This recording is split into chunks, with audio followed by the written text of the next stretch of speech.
आप देख रहे हैं इंडिया टाउन न्यूज, भारत की बात। नमस्कार, आप देख रहे हैं इंडिया टाउन न्यूज और मैं हूं आपके साथ सुधीर मिश्रा। स्वागत है आपका हमारे खास बुलेटिन राजधानी सरकार धानी में, जहां हम आपको छत्तीसगढ़ की महत्वपूर्ण खबरों से रूबरू कराएंगे। तो चलिए बुलेटिन की शुरुआत करते हैं, लेकिन उससे पहले एक नजर आज की हेडलाइंस पर। छत्तीसगढ़ में निरस्त किए जाएंगे हजारों राशन कार्ड। प्रदेश में फिलहाल 81 लाख परिवारों के पास कार्ड और 38 लाख राशन कार्ड धारकों ने नहीं कराया ई-केवाईसी। भूमाफियाओं के खिलाफ एफआईआर दर्ज करने को लेकर कलेक्टर से गुहार। डिप्लोमा बनाम डिग्री पीएचई में उप अभियंता भर्ती विवादों में घिरी सुप्रीम कोर्ट पहुंचा मामला। हरेली पर सैर सपाटा टीम का स्वल्पाहार आयोजन, सभापति रानी सौरभ जैन ने किया सम्मानित। भाजपा नेता और सभापति ने की टीम की सराहना। गौ तस्करी पर अंकुश लगाने पर गौ तस्कर गिरफ्तार, 10 गौवंश बरामद। अमलीपदर पुलिस की बड़ी कार्रवाई। अब खबरें विस्तार से। छत्तीसगढ़ में हजारों राशन कार्ड धारकों को बड़ा झटका लग सकता है। राज्य की सरकार इनके राशन कार्ड निरस्त कर सकती है। इसकी वजह है इन कार्ड का ई-केवाईसी नहीं होना। सत्यापन नहीं होने की वजह से ही राशन कार्ड कैंसिल किए जाने की आशंका जाहिर की जा रही है। दरअसल राज्य सरकार के खाद्य विभाग की तरफ से राशन कार्डों का सत्यापन कराया जा रहा है। इसके लिए ई-केवाईसी की जरूरत है। सरकारी निर्देश के मुताबिक कार्ड धारकों को नजदीकी राशन कार्ड दुकानों में जाकर अपने राशन कार्ड का ई-केवाईसी कराना अनिवार्य किया गया था। हालांकि अब इस प्रक्रिया की मियाद खत्म हो चुकी है, जबकि 38 लाख लोगों ने यह प्रक्रिया नहीं कराई है। ऐसे में अब उनके राशन कार्ड निरस्त किए जाने की आशंका जाहिर की जा रही है। फिलहाल खाद्य विभाग ई-केवाईसी नहीं कराए गए राशन कार्ड के भौतिक सत्यापन में जुटा हुआ है। आपको बता दें कि छत्तीसगढ़ में फिलहाल 81 लाख राशन कार्ड धारक है।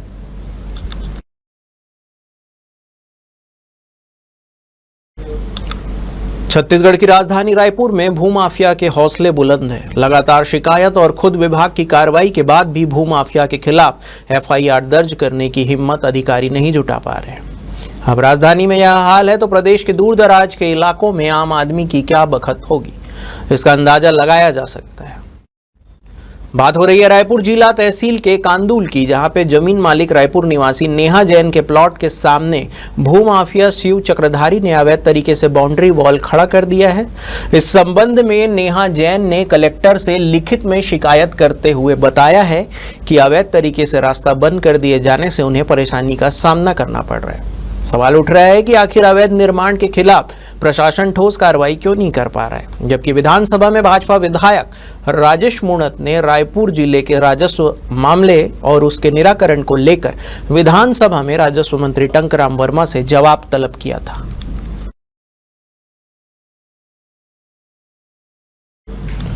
लोक स्वास्थ्य यांत्रिकी विभाग यानी कि पीएचई ने उप अभियंता सिविल, मैकेनिकल एवं इलेक्ट्रिकल के 118 पदों के लिए भर्ती प्रक्रिया बीएड बनाम डीएड की तरह डिप्लोमा बनाम डिग्री विवादों से घिर गई है।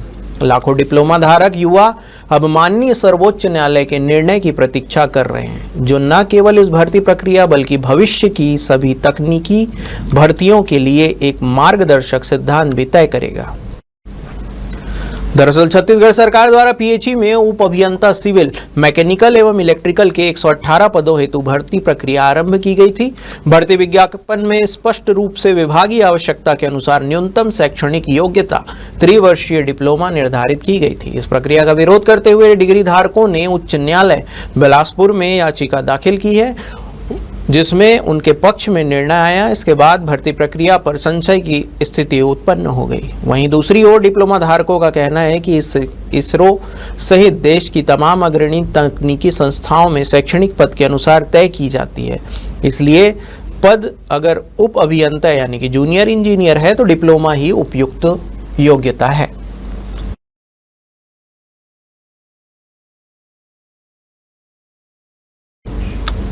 हरेली पर्व के अवसर पर नेवरा के प्रबुद्ध युवाओं की टोली सैर सपाटा टीम द्वारा नेवरा के सुभाष चौक में स्वल्पाहार का आयोजन किया गया।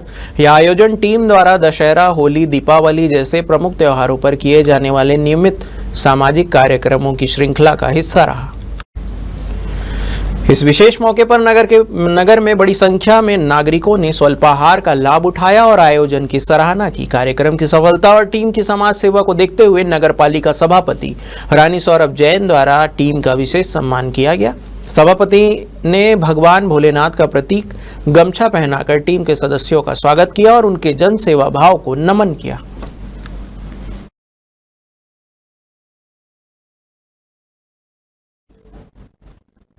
गरियाबंद अमलीपदर पुलिस ने गौ तस्करी के मामले में बड़ी कार्रवाई करते हुए एक आरोपी को रंगे हाथ गिरफ्तार किया है। यह कार्रवाई धुरवा पथरा क्षेत्र में की गई, जहां पुलिस को सूचना मिली थी कि एक व्यक्ति अवैध रूप से गौवंश की तस्करी कर रहा है। सूचना के आधार पर पुलिस ने तुरंत दबिश दी और मौके से 10 गौवंशों को बरामद किया। आरोपी की पहचान पूर्ण हरपाल के रूप में हुई है। पूछताछ के दौरान आरोपी कोई भी वैध दस्तावेज प्रस्तुत नहीं कर सका। इसके बाद पुलिस ने उसके खिलाफ FIR दर्ज की है। स्थानीय ग्रामीणों और गौ रक्षा से जुड़े संगठनों ने पुलिस की तत्परता और कार्रवाई की सराहना की। पुलिस की यह निर्णायक कार्रवाई गौ तस्करी पर लगाम लगाने की दिशा में अहम मानी जा रही है। जी, आज अमलीपदर थाना के द्वारा एक बड़ी कार्रवाई की गई, जिसमें 10 गौवंश को बचाया गया। इसमें हमें सूत्रों से जानकारी प्राप्त हुई थी कि 10 गौ माताओं को कुछ अज्ञात व्यक्तियों द्वारा बिना पर्ची और बिना किसी एविडेंस के परिवहन किया जा रहा है, जिसकी जानकारी थाना प्रभारी और उनकी टीम को पता करवाते हुए और उनको जानकारी देते हुए हमने संयुक्त कार्रवाई करवाया। पूरा मामला थाना अमलीपदर क्षेत्र का है। आज दिनांक को सूचक से सूचना प्राप्त हुई कि धुरवा पथरा ग्राम जो थाना अमलीपदर क्षेत्र में आता है, वहाँ किसी अज्ञात व्यक्ति के द्वारा लगभग 4 नग गाय और 6 नग बछड़े को हाँकते हुए ले जा रहे हैं। तो सूचना की तस्दीक करने के लिए थाना प्रभारी और उसकी टीम को रवाना किया गया था, जिनके द्वारा तस्दीक किया गया। मौके पर उनके पास किसी प्रकार का दस्तावेज प्राप्त नहीं होने से पशु क्रूरता अधिनियम और पशु परिरक्षण अधिनियम के तहत प्रथम सूचना पत्र दर्ज कर एक आरोपी पूर्ण हरपाल की विधिवत गिरफ्तारी की गई है और मामले में भी विवेचना जारी है। हमें 10 गौवंशियों का जब्त होने का सूचना मिला था यहाँ थाना अमलीपदर में, और जब मेरे द्वारा यहाँ आकर स्वास्थ्य परीक्षण किया गया तो सभी गौवंशियों का स्वास्थ्य ठीक है। वक्त हो चुका है एक ब्रेक का। बने रहिए इंडिया टाउन न्यूज के साथ। अगर आपके बालों में दम हो तो ना बदलता मौसम, ना मोबाइल रेडिएशन और प्रदूषण कुछ भी उन्हें नुकसान नहीं पहुंचा सकता है। Rukhsana shine herbal hair oil दे आपके स्कैल्प को वो गहराई वाला पोषण जो केमिकल शैम्पू और कंडीशनर कभी नहीं दे सकते। 100% शुद्ध जड़ी बूटियां हर स्ट्रेंथ को दे ताकत, शाइन और नई लाइफ। आजकल के मोबाइल रेडिएशन और हवा में घुले जहरीले कण आपके बालों को साइलेंटली डैमेज कर रहे हैं, मगर रोजाना सिर्फ 5 मिनट में जेंटल मसाज बनाए बालों को इतना मजबूत कि ना झड़े, ना टूटे और ना थके। Because you are hair deserve true healing. Rukhsana herbal beauty product Amazon, Meesho और फ्लिपकार्ट में भी उपलब्ध। ब्रेक के बाद आपका स्वागत है।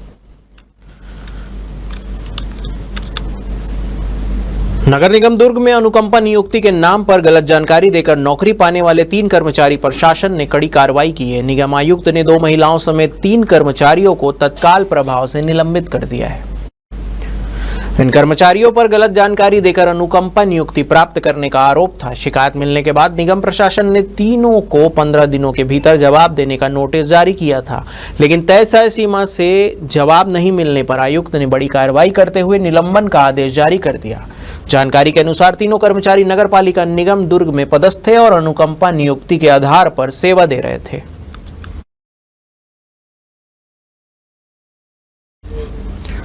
तिल्दा ब्लॉक के ग्राम मोतीपुर में प्रस्तावित नलवा माइंस खदान के खिलाफ ग्रामीणों का विरोध अब उग्र रूप ले चुका है, जिसके तहत खदान परियोजना के लिए आयोजित जन सुनवाई से पहले ही सैकड़ों की संख्या में ग्रामीण जन विरोध दर्ज कराने जन सुनवाई स्थल पर एकत्र हो गए। ग्रामीणों का आरोप है कि खदान परियोजना से उनके जीवन, पर्यावरण और आजीविका पर प्रतिकूल प्रभाव पड़ेगा, जिसे वे किसी कीमत पर स्वीकार नहीं करेंगे। स्थिति की गंभीरता को देखते हुए प्रशासन ने जन सुनवाई स्थल को छावनी में तब्दील कर दिया। भारी संख्या में पुलिस बल मौके पर तैनात किया गया है। तिल्दा ब्लॉक की यह पहली ऐसी जन सुनवाई है जहां इतनी बड़ी संख्या में पुलिस बल की मौजूदगी देखी गई। घटनास्थल पर एसडीएम, तहसीलदार, नायब तहसीलदार और अन्य वरिष्ठ पुलिस अधिकारी मौजूद रहे। इस दौरान पुलिस और ग्रामीणों के बीच नोकझोंक की भी खबरें सामने आई। आपको बता दें कि जन सुनवाई का समय सुबह 11 बजे निर्धारित किया गया था, लेकिन उससे पहले ही क्षेत्र में भारी गहमा गहमी और तनाव का माहौल बन गया।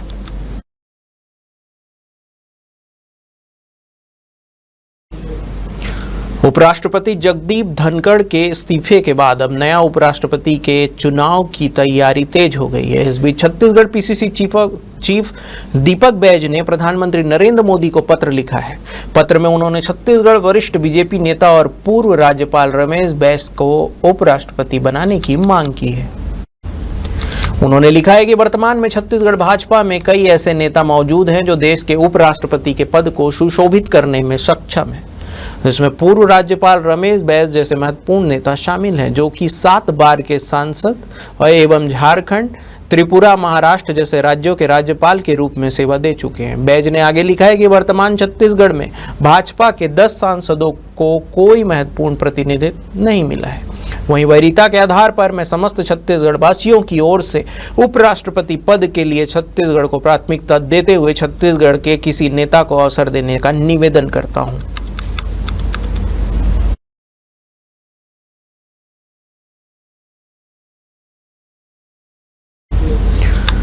रायपुर के निजी होटल में युवती के ड्रग्स लेने का वीडियो सामने आया है, जो सोशल मीडिया पर तेजी से वायरल हो रहा है। वायरल वीडियो में युवती 500 रुपए के नोट में ड्रग्स की लाइन बनाते और फिर चाटते हुए दिख रही है। वीडियो सामने आने के बाद राजनीतिक पार्टियों के बीच बयानबाजी शुरू हो गई। कांग्रेस ने इस मामले को लेकर सरकार पर ड्रग्स माफियाओं को संरक्षण देने का आरोप लगाया है। वहीं भाजपा ने कांग्रेस के इस बयान पर पलटवार किया है। पूर्व कांग्रेस विधायक विकास उपाध्याय ने ड्रग्स लेने के वायरल वीडियो मामले को लेकर सरकार को जमकर घेरा है। उन्होंने कहा है कि सरकार ड्रग्स माफियाओं को संरक्षण देने का काम कर रही है। ड्रग्स माफिया युवा पीढ़ी को नशे की गर्त में ढकेल रहे हैं। उन्होंने सवाल उठाते हुए पूछा कि डबल इंजन सरकार में ड्रग्स कहां से आ रही है। वहीं भाजपा संगठन महामंत्री संजय श्रीवास्तव ने कांग्रेस के बयान पर पलटवार किया और कहा कि कांग्रेस आरोप लगाने से पहले यह ध्यान में रख ले, जो नशा करते दिख रहे हैं कहीं वो कांग्रेस परिवार से जुड़े हुए तो नहीं है। पिछली सरकार में नशे ने व्यापक रूप लिया और उसके करतूतों से आज सरकार जूझ रही है। भाजपा सरकार में नशे के खिलाफ कड़ाई से कार्रवाई की जा रही है।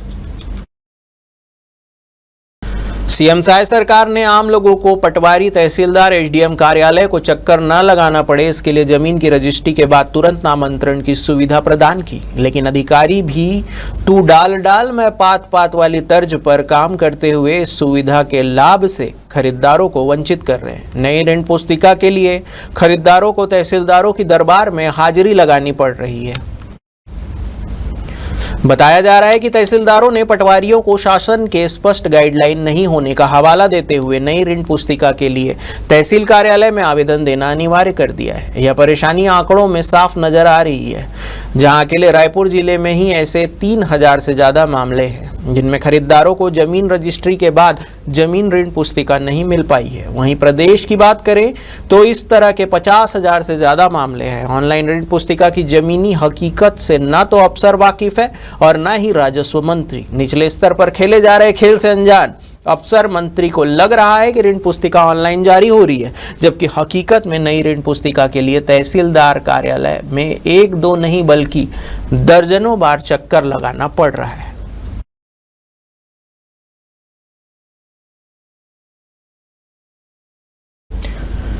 हमारे खास बुलेटिन राजधानी सरकार धानी में फिलहाल इतना ही। तमाम खबरों के लिए बने रहिए इंडिया टाउन न्यूज के साथ। नमस्कार। आप देख रहे हैं इंडिया टाउन न्यूज, भारत की बात।